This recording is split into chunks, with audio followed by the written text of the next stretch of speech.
Well, hello and welcome to WAM Wednesday for Wednesday, July 28th, 2021. This is our last WAM for July, so hopefully you've gotten everything pretty close to wrapped up for July. I got a few more days, so hang in there and let's keep it rolling. We're going to do our accountability session today, and then we're going to hop into session 3 of our premiere series called Overcoming Obstacles. So let me back out of here real quick and let's get the accountability session portion done and completed for you. And then we'll be right back with Overcoming Obstacles. So let me pop up our accountability screen here for you. I'm going to get rid of our WAM brand here because we know it's WAM. And then I'm going to make this bigger and see you in a little bit. All right. Well, let's talk about our key percentage of key actions that you executed this week. Let's make that a percentage. Again, go ahead and let me get the banner off of here. There we go. Percentage of key actions that you executed last week, or your KPIs. Some of you call them key productive indicators. Or if you're just doing SMART goals, what were the action items in your SMART goal?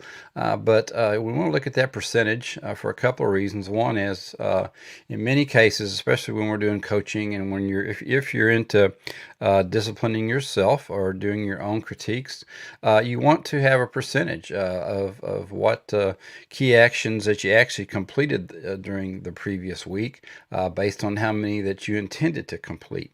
This tells you a couple of things. One is it gives you a percentage. It's not a pass or fail. It's not like you got to have 70 to pass the week. That's not what we're talking about here. But what we're looking at is comparing goal attainment to the percentage of key actions. So if we're attaining our goals and we're completing relatively low percentage of key actions, that tells us that our goals are too small. We got to have stretch them out. Got to have something a little bit tougher. If we're completing an incredibly large percentage of key actions and we're not attaining our goals for the week, then maybe we got them a little bit too stout. So I want to get them kind of like the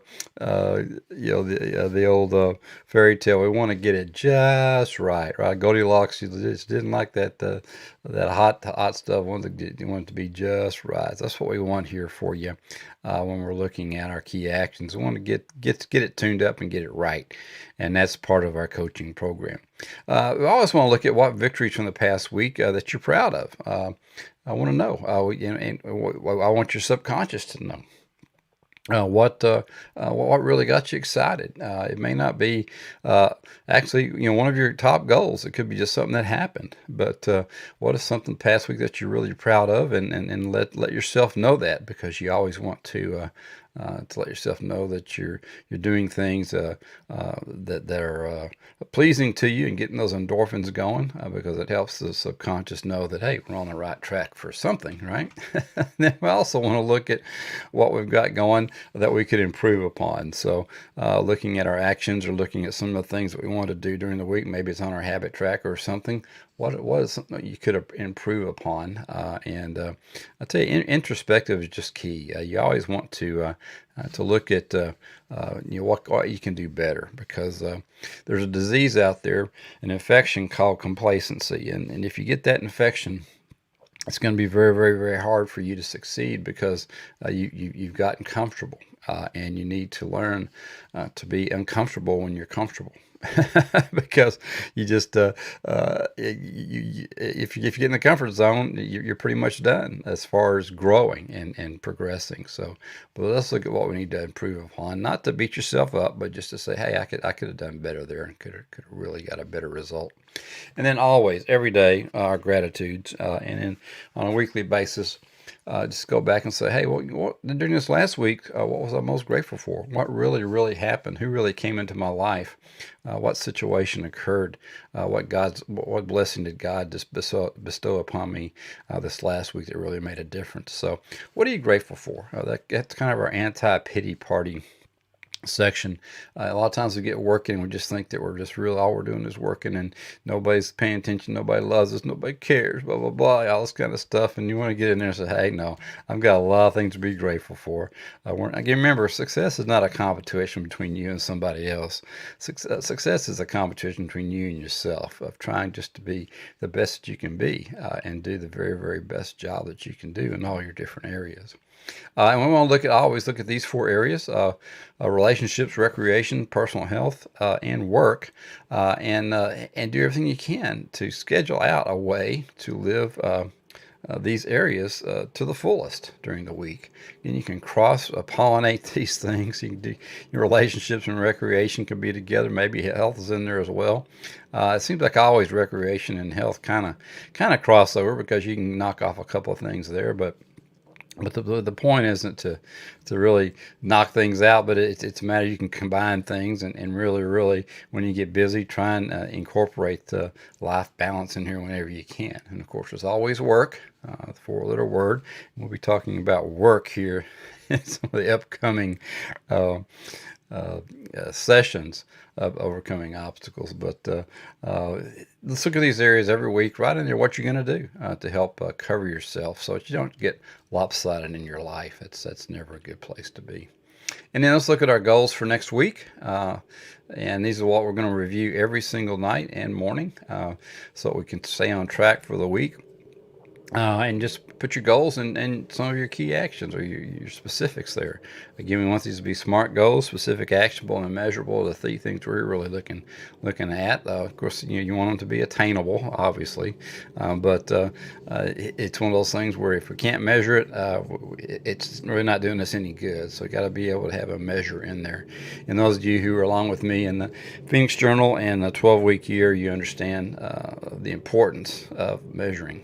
So be sure that you have those in there, and you don't have to have necessarily four, but and I really don't recommend four, because you don't want to get yourself too stressed up and too distracted trying to hit all these different areas. So pick you a couple that are really important right now, and go after those, but you can go after them with vigor and go after them well.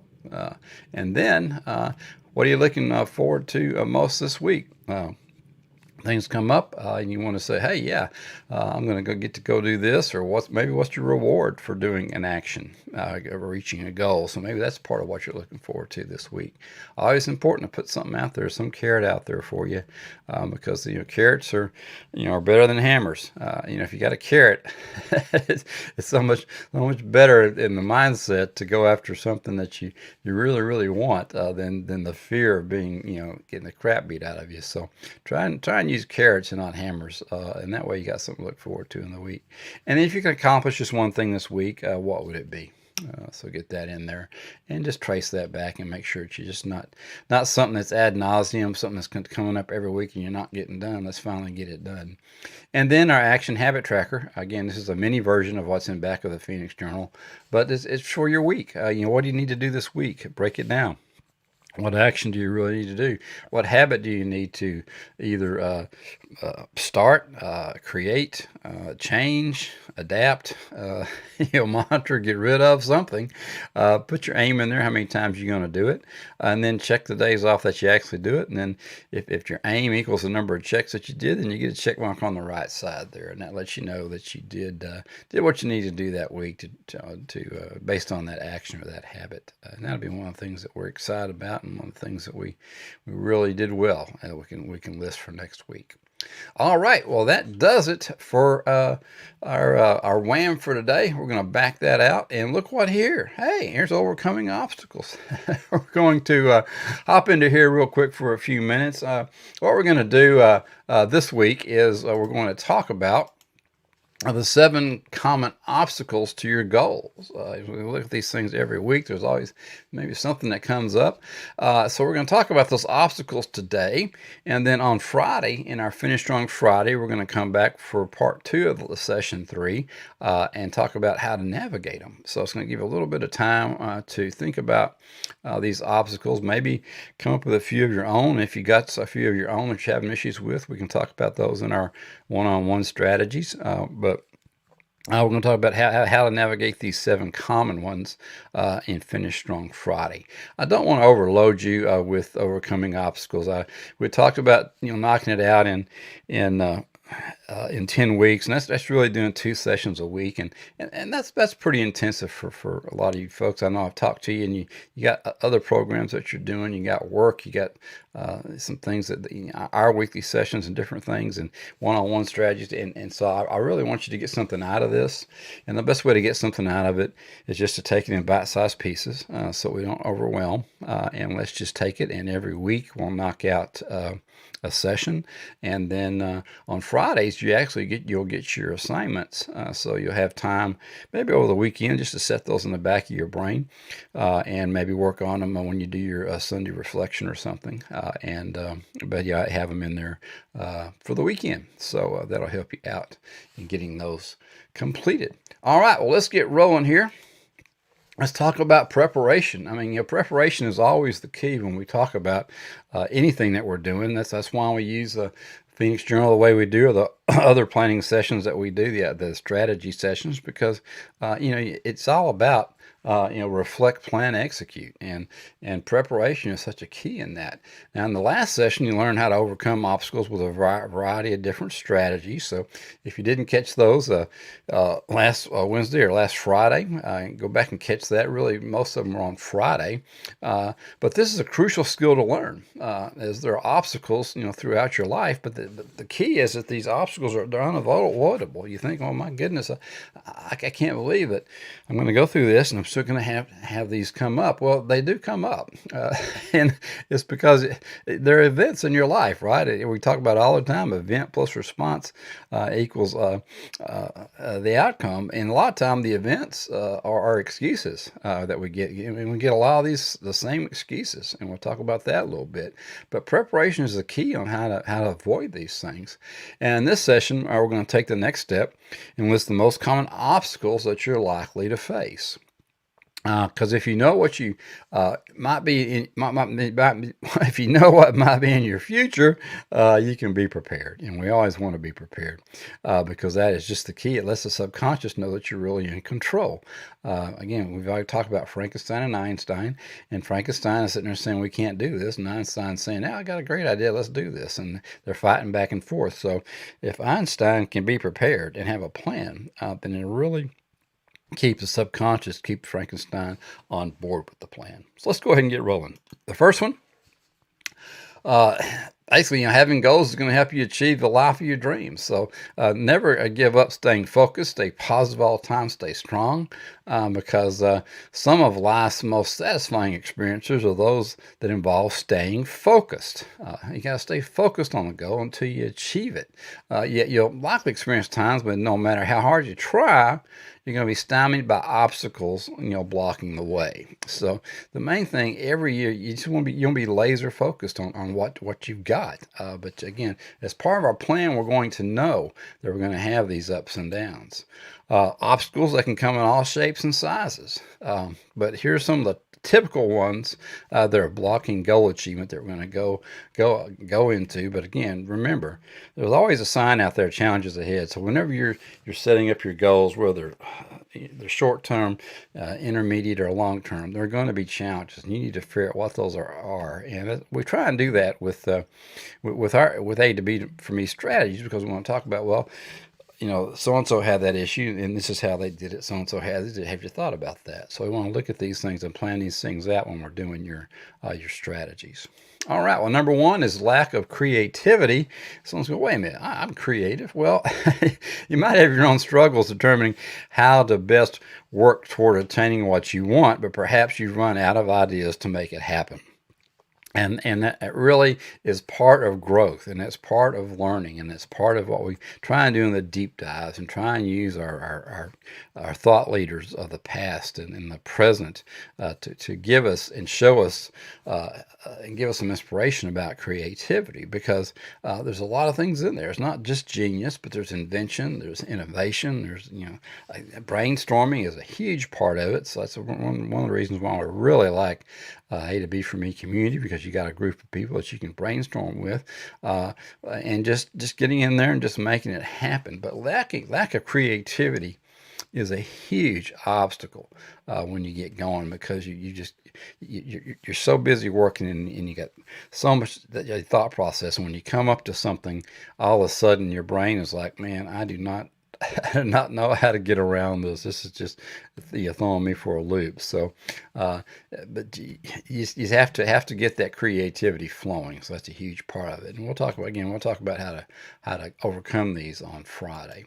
Number two, negative thinking. And we try and take care of that right away at A to B for me. That bottom level of the strategy is thoughts.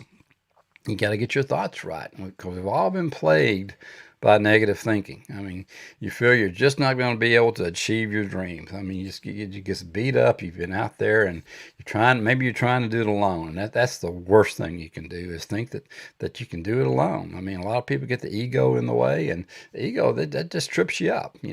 But negative thinking is a potent block, because once it begins, it tends to escalate, and it can become a self-fulfilling prophecy. So you just get that stinking thinking going, and you can't get rid of it, and all of a sudden everything is doom and gloom. So we really, have to take care of that. And of course, we'll talk about different ways to do it. But A to B for me, again, the foundational level of success, the foundational strategy, strata, is thoughts. And if you don't get your thoughts right, you're going to come across this time and time again. So number two is negative thinking. The third something like that we get is lagging confidence. Following closely on the heels of negative thinking, sagging confidence is the bane of goal achieving, because you get into this imposter syndrome a lot of times, where you're like, wow, I don't deserve this. I'm not worth it. I'm not worthy, this, that, and the other. And you begin to seriously question your skills and abilities to complete the work required to reach each goal. And the lack of confidence, it kills so many people's dreams. So we really want to watch that, because it really is the bane of goal achieving. So lack of confidence, check yourself on that one, see where you're at. Number four, distractions. All the time. Distractions inhibit progress. That's all there is to it. I mean, who among us can claim we've never lost our way on the path toward our dream life? I mean, you start up great, and you get to rolling, and all of a sudden you think you got it, and you forget working your planner, you forget working your affirmations and things, and all of a sudden, we want to reach that milestone, but we keep getting thwarted by distractions, and they come from all sources. I heard this is one example. I'm not going to name any names, but says, how can you work on an important project when your spouse keeps asking you why you aren't painting the house or spending time with the kids? Well, I've been there, and we've all been there. There are things in life that you have to do as part of this. It's one of the reasons why we go over the life balance circle. Just include that as one of your goals. Put it in there as one of your tasks and things, and then it'll just be part of the program. Now, I'm not going to get too deep into this, but focus follies are a huge part of it. And we call it follies because most of them are just a joke, because they're going to happen. They're going to happen. It's just a trick. It's just a trap. But distraction is a huge issue that we have. And again, we don't want to make light of it by calling them follies, but I tell you, they really are, because there's so many things I hear that people talk about. I just can't focus. Well, seriously, I mean, let's take a little bit deeper look into that, right? All right, number five, refusing to put in the effort. I see it all the time. It goes without saying. Every goal requires you to work and persevere to reach success. I mean, if you don't put in the effort, it ain't going to happen. I mean, I don't know what you think is going to happen, right? I mean, you think if you pray hard enough that God's just going to let things happen for you? Well, I mean, God gave you gifts, talents, special things in your life, and people and places that you can go and work with, and it's like the old joke of the guy on the roof when the flood came. And the boat come by to pick him up, and he said, "No, God's gonna take care of me." And then the right water kept getting taller and further up on the roof, and another boat came by and said, "Dude, you better come on. I mean, the storm not letting up." And he said, "No, God's gonna take care of me." And then This guy came by with a helicopter, threw the ladder out, and the guy said, "No, that's all right, dude. I'm good. God's gonna take care of me." And sure enough, the water came up, and the guy drowned, and goes to heaven. And he says, "God, I don't understand. Why don't you take care of me?" He said, "Well, dadgummit, I sent you two boats in a helicopter. I don't know what you were expecting, right?" So they're out there, but you have to work. You have to put in the effort. You have to make that step. To get things done. So we'll talk about effort on Friday and how to kind of get a plan for that. And then time traps. All the time we talk about, I just don't have enough time. Making your way toward your goal is challenging enough without having irritation and not enough time to do it. So again, time is just a huge trap that we want to talk about, and we'll get into on Friday. But how do you take care of this one? So we'll talk about that a little stronger on Friday. How to get out of this time trap, but it is a huge one. And then number 7 are vague aspirations. And when folks come to me, this is a lot of time when we first do our initial strategies. It's like, okay, where do you want to be? What do you really want? And their A to B looks like that top one. It's just they're squiggly all over the place. They had no clue, but a strategy. They may know what A and maybe B is, but they just don't know how to get there. And so what we do here at A to B for me is kind of straighten that line out. It's never a straight line, trust me, but we want to get all those squigglies out of there. But if you're unsure about what you really want, it's a challenge to continue steadily towards your goals. So you have to figure that stuff out, because vague aspirations equal unmet goals. And I've got a lot of you out there that this is the thing that has really been messing you up, is the fact that you really haven't sat down and nailed this down and said, "Hey, this is what I want," and then you can go out and get that plan to make that line at least straighter than that. Well, all right. Well, that is going to be it for today. We've gone about 20 minutes. So navigating obstacles is going to be our next session on Friday. So we'll get in to do that. And then we'll have a few little action items for you to do at the end of that one. But I'm going to back this out of here right now. I'll back in here and say goodbye to you. But have a great Wednesday. I know it's the last week, so I didn't want to keep you a long time, but we got you in here, got you some thought processes, and maybe again write down some of the obstacles that you're having that are particular, and let me know what those are in our sessions, or you can just pop them in the chat or the stream here and the message stream, and let us know so we can maybe touch on some of those as well on Friday. But anyway, until then, we've got a great Thrive Thursday tomorrow. You don't want to miss that at noon. And then come back with us on Friday if we're finished on Friday at noon. And let's go through navigating these obstacles. But until then, hey, keep moving in the direction of your dreams.